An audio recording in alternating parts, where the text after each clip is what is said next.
fuel shortage and the high cost of living crisis. The nation of Kenya is groaning. We are in collective anguish and economic crisis. The devastating effects of this current economic crisis is now manifest in the artificial fuel shortage and skyrocketing prices of basic food items. Millions of Kenyans are witnessing in bewildered agony as fuel pumps run dry and queues grow longer due to this artificial shortage, which has already disrupted the entire transport sector. Kenyans are now forced to dig deeper into their pockets for bus fare, and border operators are being driven out of business. The skyrocketing prices of food items have pushed the cost of living beyond the reach of millions of Kenyans. Many farmers have failed to plant because the price of fertilizer has moved from 3,000 last year to a high of 7,000 per 50-kilogram bag, a price that is well beyond the reach of most farmers during this planting season. It thus therefore means that this year's harvest will be dismal, further compounding the problem of food security in our country. Cooking gas that was retailing as 2,300 in February, just 2 months ago, is now sold at Kenya shillings 3,350. The price of 10 liters of cooking oil, which was retailing at 1,450, now is selling at 3,100. And as already stated, fuel shot up from Kenya shillings 135 per liter of petrol to between 150 shillings and 205 in some parts of our country. Hospitals that rely on fuel to maintain life support equipment are equally in a crisis.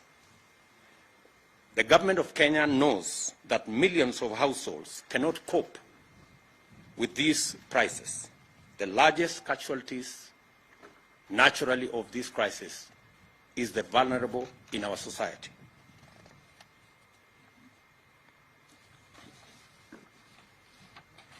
In the midst of the people's loud cries of agony, the silence of concerned government ministries is deafening, and their inaction is snowballing into a national catastrophe.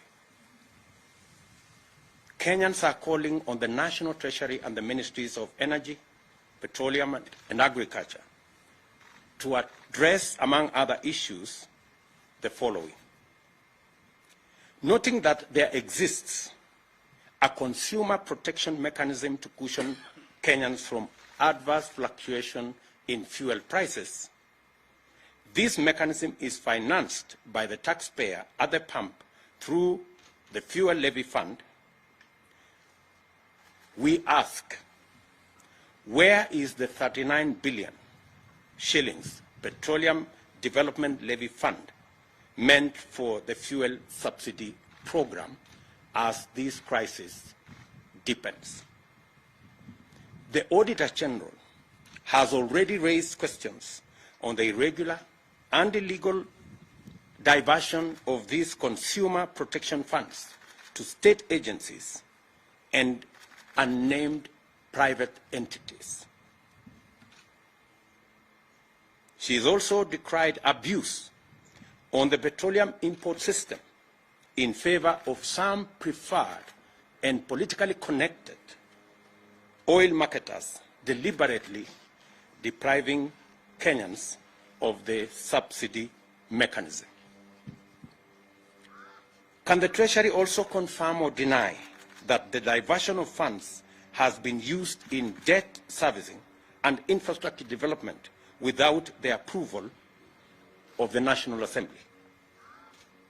Can the Ministry of Energy and Petroleum list the import quotas that have been allocated to oil marketers over the last 1 year, and which are these oil marketers by name? The Petroleum Products, that is Tax and Levies Amendment Bill of 2021, whose passage has been frustrated in Parliament, should be processed, and all the roadblocks and back and forth between the different departments of government be removed, so that this bill can be passed as a matter of national emergency. For the record, this bill seeks to reduce the huge levies on petroleum products. That is the reason why our prices in Kenya are beyond the international prices, including prices in our neighboring countries. Why, we dare ask, hasn't there been any subsidy allocation in the budget in the last 3 years, including in last week's supplementary estimates, where our Kenya Kwanza MPs tried to provide for allocation for the subsidy program on fertilizer, but it was frustrated. Only for the Ministry of Agriculture to engage in the current PR stunts late in the day to pretend to provide subsidized fertilizer. We understand that the ministry is all over the place trying to launch some subsidized fertilizer program. This is not only ridiculous, but absurd. How do you, for example, make a farmer who requires 1,000 bags of fertilizer to queue for 5-6 hours, only for him to be or her to be told that you can only get 10 bags in a very widely publicized launch? I mean, if you're going to give 10 bags of fertilizer, please avoid the unnecessary launch. The high fuel prices are unprecedented and are not due to ordinary market responses to global crude oil price dynamics. Our problem is cruder and more local. This is the result of collusion between monopolistic cartels and economic saboteurs on one hand, and oblivious, reckless, insensitive, and incompetent public officials on the other. Insatiable greed and corruption is driving us over the cliff. The current state of affairs is a clear manifestation of the vestiges of the conflict of interest and state capture that is now pervasive in all sectors of our economy. Kenyans, in their entirety, want an end to the issue of conflict of interest and state capture. The casual and insensitive attitude to the plight of tens of millions of struggling Kenyans is a disturbing development that has emboldened cartels, which have taken over critical economic sectors and are now moving in top gear to capture the state. That is why the benefits, powers, advantages, privileges, and other interests of these barons and cartels take priority over the plight of 50 million Kenyans. This is also why, in the midst of this distressing crisis, the loudest messages from public officials, including ministers, are centered around BBI reggae and Azimio jingle bells and whistles. These turn deafness, greed, and callous indifference must stop. We therefore call on the National Treasury to account for all diversions of funds out of Petroleum Development Fund and to restore the fuel subsidy mechanism without delay. The Treasury must rise to its constitutional accountability and live up to the Public Finance Management Act. Failure to do the right thing will convert the National Treasury into a cog in state capture and corruption that will destroy our country. We demand that public officials responsible listen to the agonized cries of millions of suffering Kenyans and abandon their exclusive and destructive subservience to cartels and barons of state capture and do something about the rapidly deepening economic crisis. This is a statement by Kenya Kwanza. I will take one or two questions just to clarify the statement that we have made.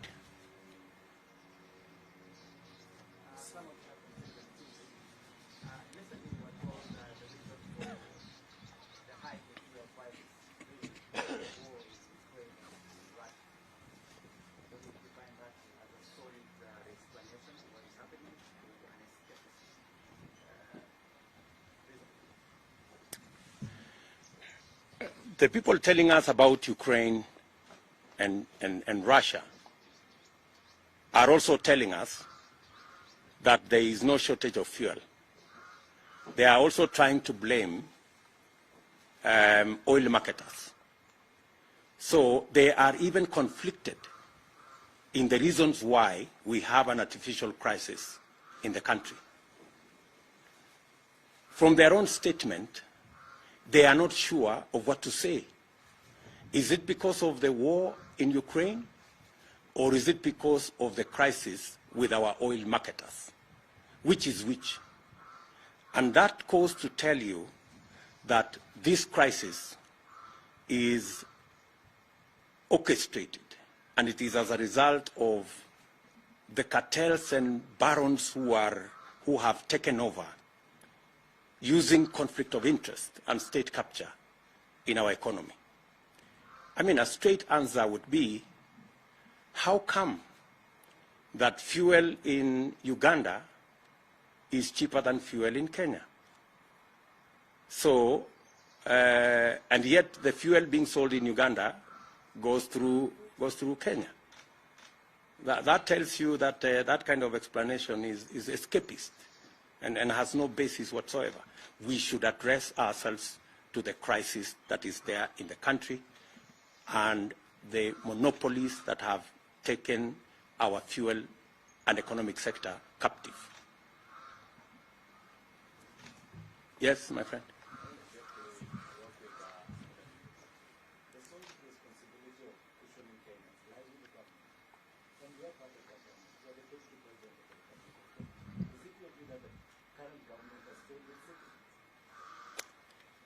Kiru, Yanet, you don't live in Kenya. I mean, honestly. You know as much as I do the situation in Kenya. You know that what was government is now like the opposition, and what was the opposition is now behaving like it is government. It is that confusion that has visited on the people of Kenya an accountability problem, because there are no more clear lines between the people in the opposition and the people in government, because greedy people who are supposed to be discharging their responsibility on the other side of government, because of greed, decided to come and become cartels and barons in government. So the responsibility we are discharging here is because we believe in the citizenship of our republic. This is somebody else's responsibility, but we are forced to do it because we have the interests of the nation at heart, and we want the right thing to happen in Kenya. We would have chosen to keep quiet, but the crisis in Kenya cannot allow us to keep quiet. Yes. So the president has signed the supplementary appropriation bill, out of which I think 34.4 billion to be released to oil marketers. Does this address your fears? You know, we are locking the stable when the horse has already bolted. We will see what will happen, because this should have been addressed before we got ourselves into the crisis that we are currently in, before the long queues and before the suffering that the country is going through. As a result of the fuel crisis, we have serious price fluctuations in all basic food items, because to a great extent they are dependent on the prices of fuel. So as we go around this, just you may want to know that that supplementary estimate was brought just last week. You know, the fuel crisis has been long in coming,